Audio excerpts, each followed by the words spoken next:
Nasa bahay na mi. Ang sakit ng dito ko, be. Parang nahihigot ko ata lahat ng gamot na nilagay nila sa buhok ko. Hindi pa naman itong katotohanan. Alam ko, pag nabasa to is. So, pag nabasa to, magiging ano na to. Normal. Taka ako kasi nung unang nagpaganon ako doon, mabilis lang talaga siya. Parang 3 hours lang. Or dahil sinabi kong nagmamadali ako, kaya binilisan lang nila din. Nung una. Ngayon kasi parang tumagal ako din ng 6 hours. So, ngayon ng 6 hours din ako doon. So, dumaan muna ako ng Watsons, B. Kakulay ko pa, B. Dumaan muna ako ng Watsons para bumili ng mga kailangan ko sa buhay.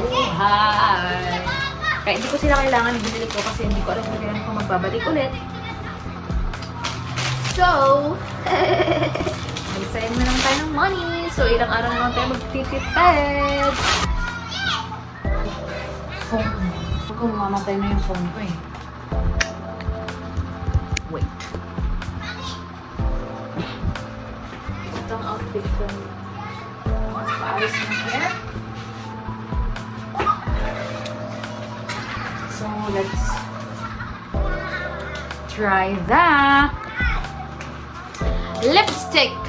Tagal ko dun din. Hindi ko in-expect na matagal siya. Kasi akala ko mga 3 hours lang. Kasi yun naman yung una kong ginawa dun. Ako lang panggawa doon. Ganun lang. Kasi sinabi ko na may klase ako. Kailangan kong hindi agad. Mabilis lang. Hindi ka ng oras. Ganun. Kaya yan. So yun. Bumili ako ng lipstick. Let's try it. Ano maganda. Parang hindi mo siya ng pink.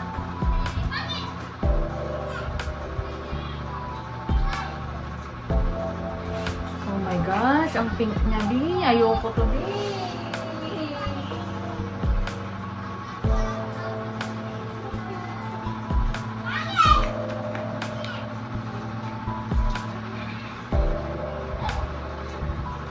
Hindi siya pink, pero pa-orange na siya.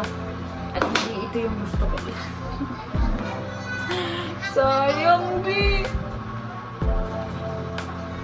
Magsayang na naman tayo ng money. Kasi iba, ay, naku, ayoko na. Tama na, nangyari na. Nangyari. So, yan na yun. Oh my gosh! 6 minutes na lang mga B. Iihi pa ako. Kaya yun lang. Yun, iihi lang muna ako. Magkaklase ako, and then doon na matatapos ang lahat. Goodbye.